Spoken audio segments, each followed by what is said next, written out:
देखिए ये जो क्वेश्चन क्या कह रहा है कि अ carrom board 4 feet into 4 feet square had the queen at the centre. हम लोग को अच्छे से जानते हैं, सभी कोई कैरम बोर्ड खेले हैं, स्क्वायर शेप में कैरम बोर्ड देखिए, स्क्वायर शेप में ही रहता है। तो हम लोग मान लो कि ये कैरम बोर्ड बना लिए कुछ इस तरह से, ठीक है, कैरम बोर्ड बन गया और रफली बना रहा फ्री हैंड, समझ लेना। अब देखो ये तुम्हारा क्या है, देखो 4 फीट, ये भी क्या है तुम्हारा 4 फीट, ये भी तुम्हारा क्या है 4 फीट, और ये भी तुम्हारा क्या है 4 फीट। अब क्या कहता है, the queen hit by the, अच्छा सॉरी, कहता है क्या, carrom board 4 feet has the queen at the centre. Queen कहां है तुम्हारा, देखो अब सेंटर बनाने के लिए हम एक काम करते हैं, इसके मिडिल पार्ट से कुछ ऐसे हम एक एक्सिस टाइप का ड्रॉ कर लेते हैं। देखो इस तरह से ड्रॉ हो गया, यहाँ पे आपका सेंटर आ गया। सेंटर पे क्या है, क्वीन रखा हुआ है, ऑब्वियसली बात है कि क्वीन सेंटर में ही रहता है, ठीक है। अब देखिए the queen hit by the striker, ठीक है, क्वीन को क्या करते हैं ना हम लोग हिट करते हैं, moves to the front edge and rebounds and goes in the hole behind the striking line. तो हम लोग क्या करते हैं, देखो आप किधर से फिगर बना सकते हैं, इधर से बनाओ, इधर से बनाओ, उधर से बनाओ, इधर से बनाओ, तो मुझे यहाँ से आसान लग रहा है, ठीक है। मैं क्या करता हूँ, देखो ये कहता है, जैसे यहाँ पे क्या कहता है, देखिए यहाँ से हिट बाय द स्ट्राइकर।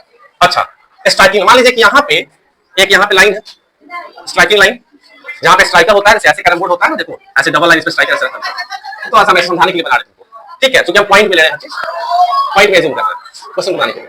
तो अब देखिए मान लो हमने बोला कि मैंने स्ट्राइकर को यहाँ डाला, मान लो मैंने स्ट्राइकर को कुछ यहाँ डाला, देखो ऐसे स्ट्राइकर कुछ मैंने यहाँ डाल दिया, डाला। अब मुझे इसको हिट करना है ऐसे, आ रहा बात समझ में क्या? तो आप ध्यान से देखिए, आप समझिए। तो आप बोलेंगे सर आपको कैसे पता चला कि आप यहीं पे डाल दिए, हम यहां भी तो डाल सकते थे बीच में। पहला तो हमको ये कह रहा है कि हमको इसको ऐसा मानना है कि रिबाउंड होकर होल में चला जाए। अगर आप प्रैक्टिकली अगर हम देखेंगे तो प्रैक्टिकली कैरम बोर्ड आप लोग भी खेले हैं कि हम लोग यहाँ पे रखेंगे स्ट्राइकर, लेकिन मान लो हम यहाँ भी रखेंगे फिर भी क्वेश्चन बनेगा मैथमेटिकली। आइए बात समझ में कि नहीं?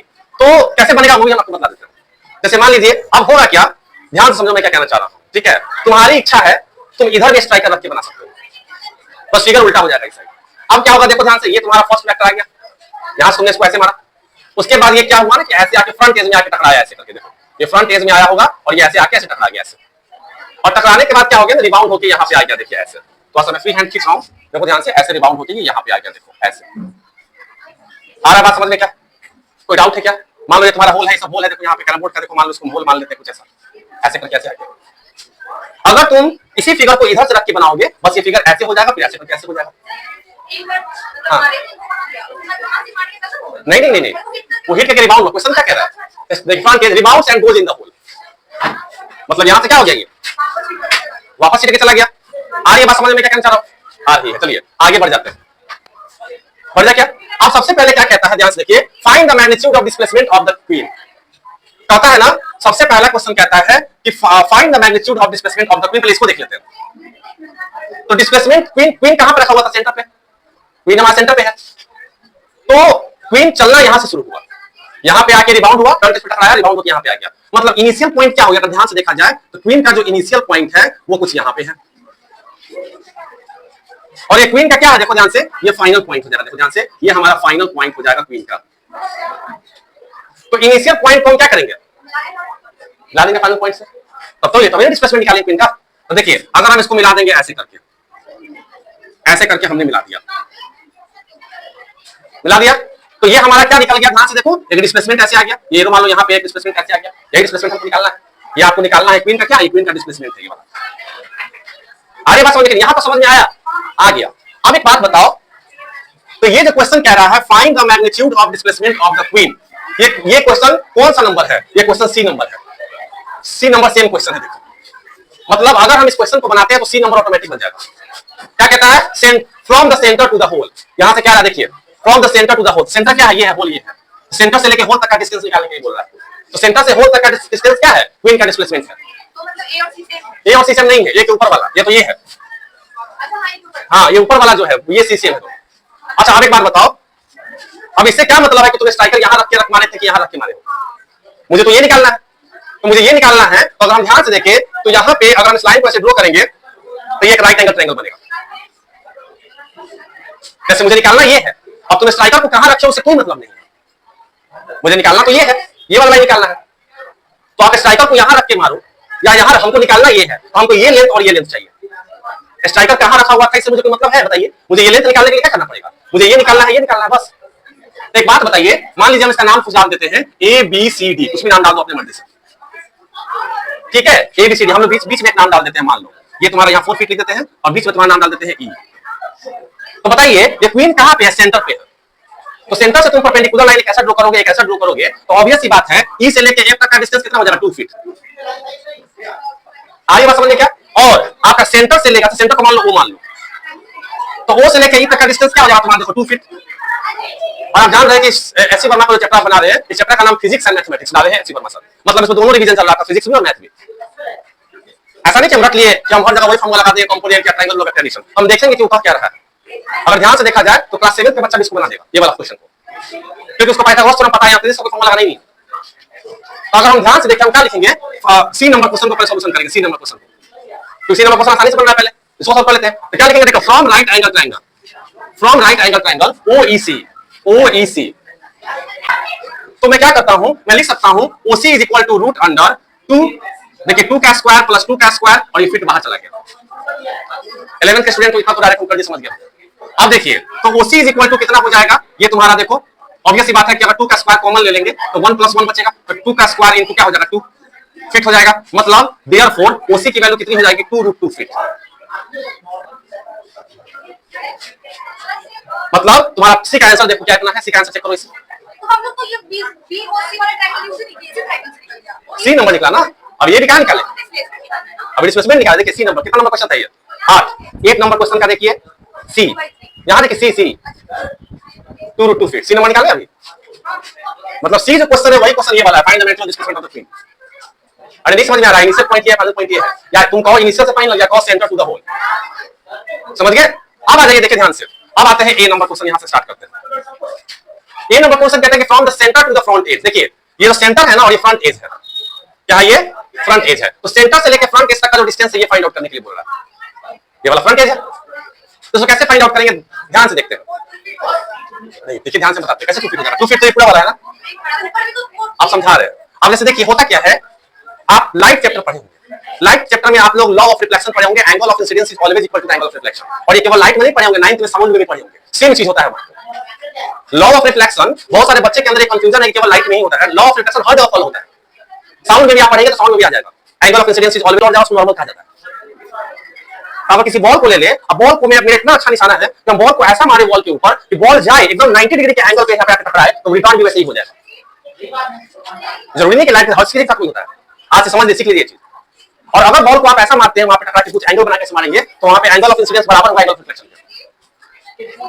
आगे बात बताओ, साउंड हो किसी भी चीज हो, तो इसका मतलब है कि अगर यहां से आप मारे हैं स्पिन को, रिबाउंड होकर यहां पे आया है, इसका मतलब ये रिफ्लेक्शन हुआ।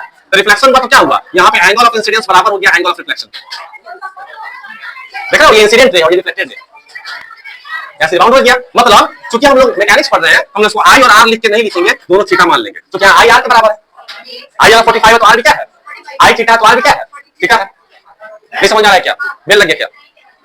ठीक है, अब देखो ध्यान से आगे बढ़ जाए। अब समझिए होता क्या, ध्यान से देखिए। अब देखिए ध्यान से, कुछ यहाँ समझ में आ रहा है कि नहीं आ रहा? अच्छा अब एक बात बताइए, जैसे अब यहाँ पे हमने लाइन ड्रॉ कर दिया, नॉर्मल ड्रॉ किया हमने, तो कहीं भी रिफ्लेक्शन होगा तो क्या करना पड़ेगा? नॉर्मल ड्रॉ करना पड़ेगा। ये लाइन नहीं था पहले से, हमने ड्रॉ किया है। जैसे मान लो कहीं पे भी रिफ्लेक्शन आएगा तो नॉर्मल ड्रॉ करोगे ना करोगे? तो अब देखो, अब मुझे निकालना क्या है, यहाँ से यहाँ तक का लाइन। अब एक नाम डाल देते हैं, मान लो इसका नाम डाल दे एफ। देखो यहाँ पे एक राइट एंगल ट्रायंगल फॉर्म कर रहा है, ये वाला देखो एक राइट एंगल ट्रायंगल, ध्यान से देखो। इस राइट एंगल ट्रायंगल में किसी तरह से, अगर मान लो इसका नाम जी डाल देते हैं, किसी तरह से हम एफ जी निकाल दें और किसी तरह से हम ओ एफ निकाल दें, तो आराम से ये निकल जाएगा। अब देखिए हम कैसे निकालेंगे, सोचो ध्यान से। अब एक्चुअली क्या है कि हो सकता है कि ये स्ट्राइकर से मारे हो तो यहाँ पे टकरा के यहाँ आया, यहाँ पे टकरा के यहाँ, हमको कैसे पता कि यहाँ पे टकरा के यहाँ आया? इधर भी तो आ सकता है, हल्का इधर भी तो आ सकता है। इसका मतलब क्या है कि हम इसको कभी भी इसको हम जैसे ऐसा नहीं कि आप इसको हाफ हाफ लिख देंगे कि ये हाफ हो गया, ये तो पता ही नहीं कहाँ पे। तो हम लोग क्या करेंगे, देखो ध्यान से, हम लोग देखो ध्यान से, मतलब ओएफ निकालने के लिए अगर हम लोग यहाँ पे सपोज दैट इसका नाम डाल दो एच, एफ जी एच आ गया। ओएच निकालने के लिए अगर हम लोग ईएच निकाल ले, ईएच, तो ईएच किसके बराबर हो जाएगा?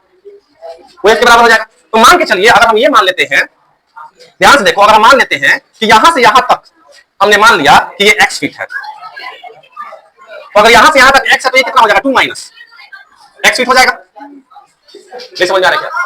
आज कोई डाउट है क्या? तो अगर ये x फीट माने, हमको पता नहीं है कितना है ये, देखो यहां पता इसलिए चल गया था इस ट्रायंगल में क्योंकि सेंटर पर 2 फीट किया 2 फीट किया था, लेकिन यहां कैसे पता चलेगा? नहीं समझ में आ रहा है क्या? आ रहा है। तो अगर ये x फीट हो गया तो ये भी कितना हो जाएगा तुम्हारा? देखो x फीट हो जाएगा, और ये आपका 2 माइनस x फीट हो गया। अब एक काम कीजिए, हम क्या करते हैं, फ्रॉम राइट एंगल ट्रायंगल ले लेते हैं। ठीक है, पहले इसको अभी सॉल्व करते हैं। ठीक है, डायरेक्ट एक काम कीजिए, पहले अभी ये नहीं लिखते, पहले हम सॉल्व करते हैं। देखो फ्रॉम राइट एंगल ट्रायंगल, पहले हम वैल्यू निकाल लेते हैं, उसके बाद उसको सॉल्व करेंगे एबीसी करके। तो from right angle triangle according to law of reflection दोनों बराबर होगा, दोनों एंगल बराबर है। इसके अकॉर्डिंग अगर हम राइट एंगल ट्रायंगल ले लें, कौन ले लें, ध्यान से देखिए, यहां समझिए, कौन ले लेंगे, जीएफओ। जीएफओ कौन सा लिया, देखो जीएफओ। तो जीएफओ में हम tan थीटा लेते हैं। tan थीटा हम क्यों लेंगे, आपके दिमाग में सवाल है, आप बताइए। अगर हम यहाँ पे पाइथागोरस थ्योरम लगाएंगे तो h square equal to p square plus b square होता है। तो ये तो पता चल गया, ये तो आपको पता है थीटा है, ये थीटा है, ये तो पता चल गया कि 2 फीट है। 2 फीट है, देखो ये 2 फीट है ना, 2 फीट, ये वाला 2 फीट है सेंटर से यहाँ तक। ये तो हमको नहीं पता है, x मानना पड़ा, ये तो अननोन है, ये भी अननोन है। आ जाएगा कि नहीं आ जाएगा, इसलिए tan लिया है, तो वही निकालेंगे। कैसे लिया देखिए, तो tan थीटा लोगे तो tan थीटा क्या होता है, p बाई b।